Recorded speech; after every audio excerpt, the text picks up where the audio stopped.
Hello friends, स्वागत है आप लोगों का फाइनेंशियल कॉरिडोर के वीकली बुलेटिन में। आज हम चर्चा करेंगे चार मेजर एसेट्स के ऊपर, जिसमें Nifty, gold, crude oil and Dow Jones है। हमारे वीकली बुलेटिन का जो एजेंडा है उसमें hot news, support and resistance level, technical aspects and conclusion आता है। चलिए बात करते हैं अब निफ्टी की। निफ्टी की हॉट न्यूज़ क्या है इस वीक की। जैसा कि आप लोग देख रहे हैं, Nifty week on week up होती चली जा रही है, क्योंकि वीक ऑन वीक 6% की तेजी निफ्टी में देखी जा रही है। 6% का गेन निफ्टी में देखा जा रहा है। इसके बहुत सारे कारण हैं। पहला जो इंपॉर्टेंट न्यूज़ इस हफ्ते की रही है वो है लॉकडाउन का अनलॉक होना। लॉकडाउन के अनलॉक होने से निफ्टी पॉजिटिव हुई है। ये डोमेस्टिक न्यूज़ है, क्योंकि हमारी इकोनॉमी फिर से पटरी पे आने लगी है और ये एक अच्छे संकेत हैं इकोनॉमी के लिए। दूसरा, क्योंकि निफ्टी यानी कि इंडियन स्टॉक मार्केट डिपेंड है ग्लोबली पॉजिटिव क्लूज के ऊपर, और आप देख रहे हैं कि ईसीबी ने भी स्टिमुलस पैकेज दिया है और अमेरिका यानी यूएस के अंदर भी जो जॉब डेटा आए हैं, अनएम्प्लॉयमेंट रेट का हो, क्लेम का हो या चेंज का हो, वो पॉजिटिव आया है वहाँ की इकोनॉमी के लिए, जो कि एक अच्छे संकेत हैं इंडियन स्टॉक मार्केट के लिए। यूएस के डेटा के बारे में मैं जिक्र करूंगा आगे, जब मैं डाउ जोन के बारे में जिक्र करूंगा। अब बात करते हैं support and resistance level of Nifty की और टेक्निकल एस्पेक्ट्स की। तो आइए एक नज़र डालते हैं चार्ट पर। तो ये है निफ्टी का स्पॉट 4 आवर चार्ट।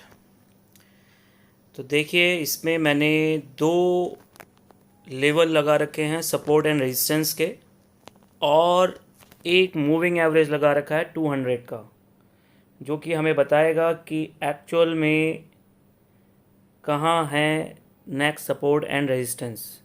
तो निफ्टी अभी अभी ब्रेक कर आया है इस लेवल को, लगभग 9888।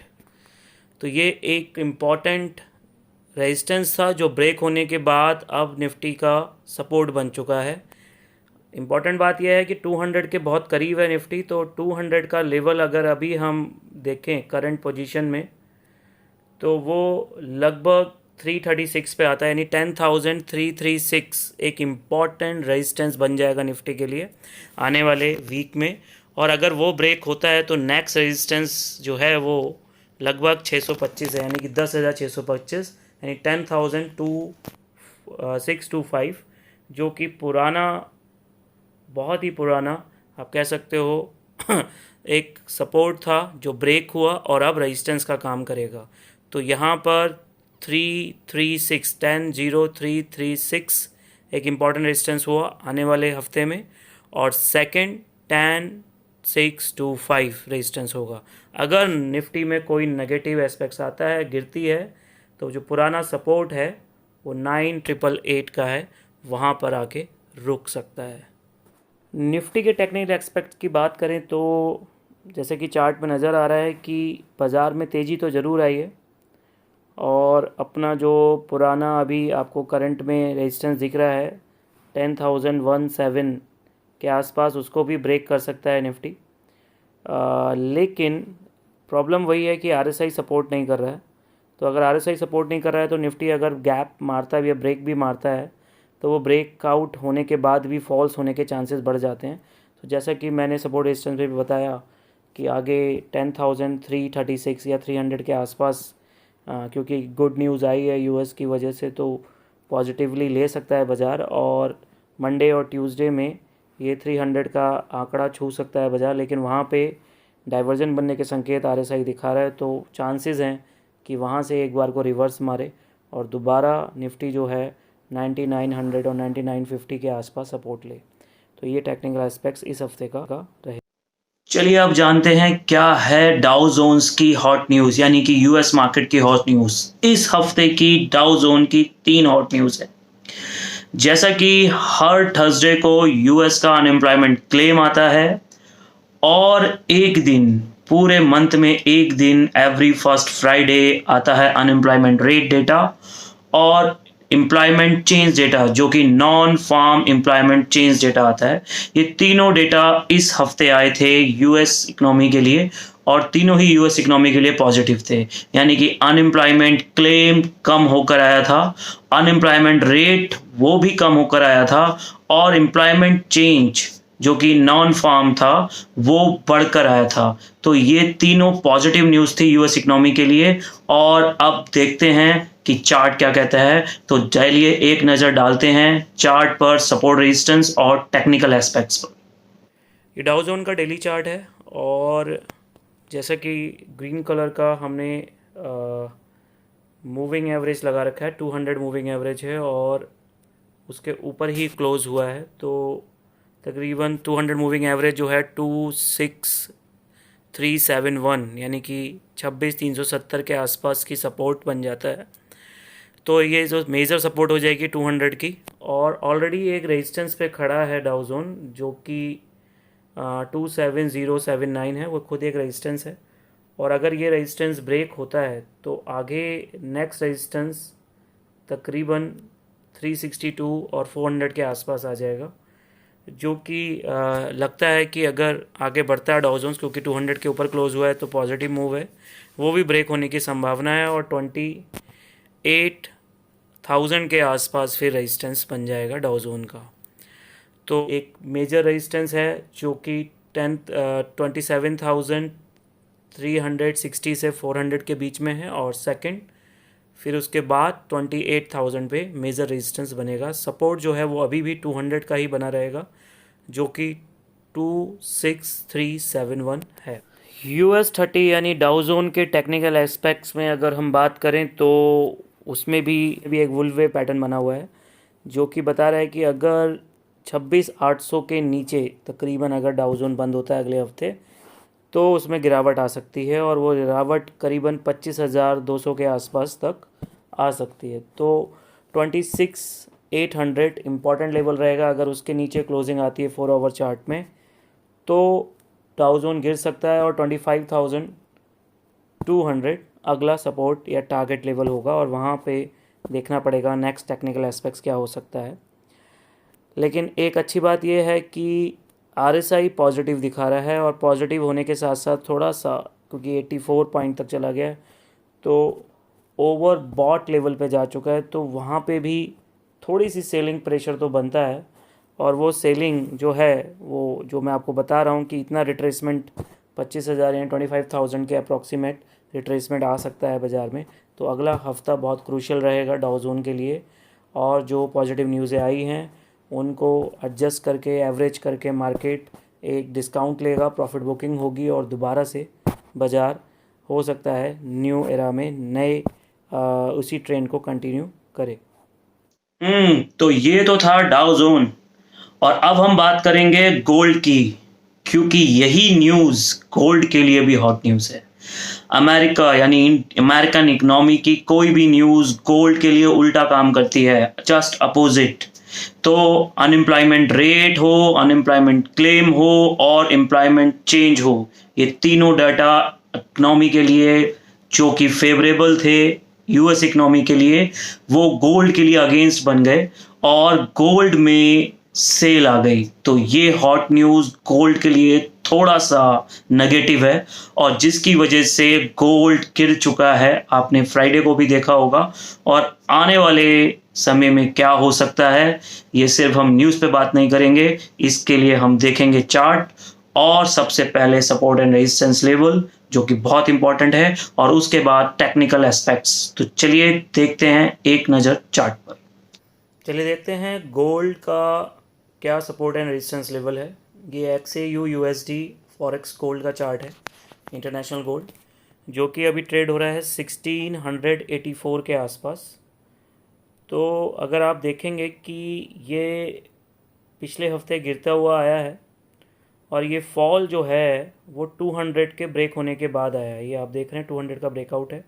तो 200 के पास दोबारा जाके फिर इसने रेजिस्टेंस लिया और फिर वापस रिवर्स हुआ। तो 200 मेजर रेजिस्टेंस बन गया है गोल्ड के लिए, जो कि तकरीबन अगर वैल्यू के हिसाब से देखें तो 1716 और 17 के आसपास मेजर रेजिस्टेंस है गोल्ड का अभी अगले हफ्ते के लिए। और नीचे आप देखेंगे तो पीछे कई बार इस लेवल से गोल्ड वापस हुआ है। ये देखिए 2-3 बार, एक बार यहाँ पे, फिर यहाँ पे और अब करंट में भी यहाँ पे। तो ये लेवल है 1670। तो 1670 यानी 1670 का लेवल है गोल्ड के लिए सपोर्ट इम्पॉर्टेंट, और रेजिस्टेंस फिर से मैं आपको बता दूं 1716 और 17 यानी कि 1717 और 1716 के आसपास मेजर रेजिस्टेंस गोल्ड का रहने की संभावना है अगले हफ्ते। गोल्ड की बात करूं तो डेली चार्ट में उसका टेक्निकल एस्पेक्ट्स देखें तो एक डाइवर्जेंस बना हुआ था डेली चार्ट के अंदर, क्योंकि पहले जो हाई था वो 1745 का था और उसके बाद नया हाई जो लगा वो तकरीबन 1765 का लगा, और RSI सपोर्ट नहीं कर रहा था उस हाई को, इसीलिए यहाँ पे डाइवर्जन हुआ और डाइवर्जन के टारगेट लगभग अचीव हो चुके हैं, जो कि मैंने आपको बताया 1670 तक के थे। तो यहाँ से पुल बैक आ सकता है बाज़ार में, लेकिन एक इम्पॉर्टेंट बात है, एक पैटर्न बना हुआ है लगभग, वो पैटर्न जो है कामयाब भी हो सकता है और फेल भी हो सकता है, क्योंकि 70 टूटने के बाद ही वो पैटर्न वर्क करेगा। तो वो पैटर्न मैं आपको शो कर सकता हूँ। तो वो पैटर्न मुझे जो नज़र आ रहा है वो पैटर्न है टेक्निकल एस्पेक्ट्स में, अगर हम देखें तो एक हेड एंड शोल्डर पैटर्न मेरे को नज़र आता है, जिसमें जो हेड है वो सबसे ऊपर टॉप जो अभी लगा है 1765 का, और इससे पहले वाला शोल्डर जो है वो 45 के आसपास है, और अभी एक नया शोल्डर उन्होंने दोबारा लगाया था 48 के आसपास। तो ये हेड एंड शोल्डर ब्रेक भी हो चुका है, लेकिन मैं अभी भी इस पर कॉन्फिडेंट नहीं हूँ कि ये गिरेगा, इसीलिए आपको नज़र बनानी होगी 1670 पे। अगर 1670 के नीचे क्लोजिंग आती है डेली चार्ट की किसी भी दिन गोल्ड में, तो गोल्ड में एक फ्री फॉल आ सकता है, जो कि तकरीबन जो टारगेट होगा हेड एंड शोल्डर का वो 1764 से, अगर नेकलाइन का टारगेट देखें 85 तक, तो तकरीबन 80 पॉइंट का टारगेट होगा, और 80 पॉइंट अगर हम नेकलाइन के ब्रेकआउट से देखते हैं तो 1620 के आसपास अप्रॉक्सीमेट टारगेट बन सकता है, जो कि 200 मूविंग एवरेज जो है वो आने वाले टाइम पे उसको सपोर्ट करेगा। तो 1620 अगला लेवल आ सकता है अगर 1670 यानी 1770 टूटता है, यानी कि 1670 अगर ब्रेक होता है तो 1620 आ सकता है टेक्निकल एस्पेक्ट्स में, और अगर 1670 को ही सपोर्ट ले लेता है तो बाज़ार दोबारा से अप ट्रेंड में चला जाएगा और दोबारा पुराने जो रेजिस्टेंस है 1765 के आसपास जाके उसको ब्रेक कर सकता है। तो अब बात क्रूड ऑयल की हॉट न्यूज़ की, और क्रूड ऑयल की हॉट न्यूज़ एक नहीं दो तीन है। क्रूड ऑयल की सबसे हॉट न्यूज़ ये है कि क्रूड ऑयल का जो प्राइस है वो अब जंप करने लगा है। उसका जो मेजर कारण है जेट फ्यूल की डिमांड, क्योंकि अमेरिकन एयरलाइन ग्रुप ने ये अनाउंस किया है कि वो अब जुलाई से अपनी बहुत सारी फ्लाइट्स दोबारा से कंटिन्यू करने वाले हैं, वो फिर से फ्लाई करेंगी, और अब एयरलाइन की डिमांड शुरू हो गई है। डोमेस्टिक तो चलना शुरू ही हो चुकी है, जिससे कि फ्यूल की डिमांड स्टार्ट हो चुकी है। तो डिमांड और सप्लाई का मैचिंग कॉन्सेप्ट चल रहा है। अभी प्रॉब्लम यह है कि इतनी सप्लाई है और वो सप्लाई में प्रोडक्शन रुक नहीं रहा है, तो हर मंथ मीटिंग हो रही है, और वो मीटिंग से ये तय किया जाता है कि हर मंथ के प्रोडक्शन को डेली बेसिस पे कम किया जाए। तो इस सैटरडे भी एक मीटिंग थी ओपेक प्लस की। ओपेक प्लस में जो मेजर पार्टिसिपेशंस हैं वो रशिया और सऊदी अरबिया, उन्होंने ये डिसीजंस लिया है कि इस मंथ भी यानी जुलाई मंथ में भी प्रोडक्शन कट किया जाएगा, जो कि एक अच्छे संकेत हैं क्रूड के प्राइस को अप्रिशिएट करने के, क्योंकि अगर प्रोडक्शन कट होगा तो पुराना सामान ही बिकेगा और पुराने के लिए एक अच्छे दाम मिलना तय है, जिससे कि डिमांड सप्लाई मैच हो सके, जो कि इम्बैलेंस हो चुकी है लॉकडाउन की वजह से। ये क्रूड में हॉट न्यूज़ चल रहा है, और ये मीटिंग आने वाले महीनों में भी होगी, जिससे कि हर महीने प्रोडक्शन कुछ ना कुछ कट करके डिमांड सप्लाई को दोबारा मैच किया जाए। तो ये थी हॉट न्यूज़ क्रूड ऑयल की। आइए अब एक नज़र डालते हैं चार्ट पर, सपोर्ट रेजिस्टेंस क्या है क्रूड का और क्या है टेक्निकल एस्पेक्ट्स। ये क्रूड ऑयल का डेली चार्ट है, इसमें भी हमने 200 मूविंग एवरेज लगाया है, और आप देख सकते हो कि 200 का ही लेवल ब्रेक होने के बाद यानी $56 ब्रेक होने के बाद क्रूड में एकदम से गिरावट आई थी और $7 का लो लगा है, और दोबारा से क्रूड अब तेज़ी रिकवरी दिखा रहा है, जिसको हम वी शेप रिकवरी भी कह सकते हैं, और ये रिकवरी आगे जाके रेजिस्टेंस ले सकती है तकरीबन 46.50 के आसपास, $46.50, जो कि 200 मूविंग एवरेज का ही रेजिस्टेंस है। तो ये एक इम्पॉर्टेंट रेजिस्टेंस है, क्योंकि अभी $40 $39 के आसपास ट्रेड कर रहा है क्रूड, और क्योंकि यहाँ पे एक गैप डाउन आया था, आप देख सकते हैं ये गैप है, ये गैप भी फिल करने आ सकता है और हाफ फिल कर चुका है। तो गैप का जो अपर रेजिस्टेंस है वो $41 है, तो ये भी एक रेजिस्टेंस बन सकता है। तो फर्स्ट रेजिस्टेंस मैं बोलूँगा $41 और सेकंड रेजिस्टेंस है 4650, जो कि आपको दिख रहा होगा स्क्रीन पर, मूविंग एवरेज का है। तो दो रेजिस्टेंस आप ध्यान रखेंगे अगले हफ्ते के लिए, $41 का और 4650 का, जो कि आने वाले समय में आपको देखने को मिल सकते हैं और वहाँ से रिवर्स हो सकता है क्रूड। और पीछे क्योंकि एक सपोर्ट तोड़कर ही क्रूड आगे बढ़ा था और वो सपोर्ट थी 3150 और 32 के आसपास की, और यही रेजिस्टेंस था पहले, फिर ये ब्रेक हुआ तो सपोर्ट बन गया और उसी सपोर्ट को यहाँ पर आप देखेंगे 2-3 बार कंसोलिडेट होकर वापस हुआ है क्रूड। तो ये इम्पॉर्टेंट सपोर्ट आगे के लिए, अगले हफ्ते के लिए हम देख सकते हैं क्रूड के अंदर 3150 और $32 की, और रेजिस्टेंस मैंने बताया $41 और $4650। टेक्निकल एस्पेक्ट्स की बात करें अगर क्रूड ऑयल में, तो ये 4 आवर का चार्ट मैंने लगा रखा है और इसमें अगर आप देखेंगे तो एक पैटर्न की शेप बन रही है जो कि वुल वेव पैटर्न है, और उस वुल वेव पैटर्न के हिसाब से क्रूड में अब बेयरिशनेस नज़र आ रही है। तो एक शॉर्ट टर्म बेयरिशनेस आ सकती है और जिसका target according to the Wolfe wave 36 और 3650 के आसपास हो सकता है। तो $3-4 गिर सकता है अगले हफ्ते के अंदर अगर आप देखेंगे, बट ध्यान रहे कि 40 और 41 इम्पॉर्टेंट लेवल है, तो वो आपको स्टॉप लॉस के रूप में यूज़ करना होगा, क्योंकि अगर 41 को ब्रेक कर गया तो फिर अगले जोन 46 पे चला जाएगा क्रूड। लेकिन एक और इम्पॉर्टेंट बात यहाँ पर नज़र आ रही है RSI के अंदर, क्योंकि RSI स्ट्रेंथ नहीं दिखा रहा है। बाज़ार तो बहुत तेज़ी से स्ट्रेंथ ले रहा है लेकिन RSI में स्ट्रेंथ नहीं आ रही है। तो जो टेक्निकल एस्पेक्ट्स है हमारा, वो ये कहता है कि क्रूड में आने वाले हफ्ते यानी कि अगले हफ्ते में गिरावट देखी जा सकती है कुछ हद तक। पिछला सपोर्ट यानी कि जो बताया आपको 31-32 के आसपास क्रूड में फ्रेश बाइंग बनने की उम्मीद है, उससे पहले गिरावट लगी रहेगी। और अब बुलेटिन के अंत में बात करेंगे फोर्थ पॉइंट की, यानी कि कंक्लूजन की। क्या है कंक्लूजन, क्या करें क्या ना करें, कि निफ्टी जो कि लगातार हाई पे हाई लगा रहा है, हमें क्या करना चाहिए। गोल्ड दोबारा गिरना शुरू हो गया तो हमें क्या करना चाहिए। डाउ में तेजी है तो डाउ जोन्स के हम किस और देख रहे हैं। और क्रूड ऑयल, क्या ये तेजी जो है वो सस्टेनेबल है या नहीं है।